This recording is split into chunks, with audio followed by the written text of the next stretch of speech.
You ask Tiger to solve. This deals with linear equations with one unknown. The final result is x equals 200. Let's solve it step by step. Simplify the expression. Expand the parentheses. Simplify the arithmetic. Combine like terms.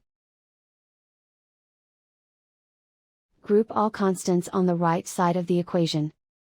Subtract 60 from both sides.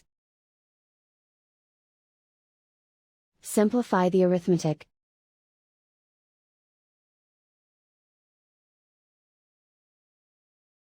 Isolate the x.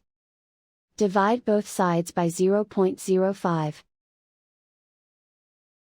Simplify the arithmetic.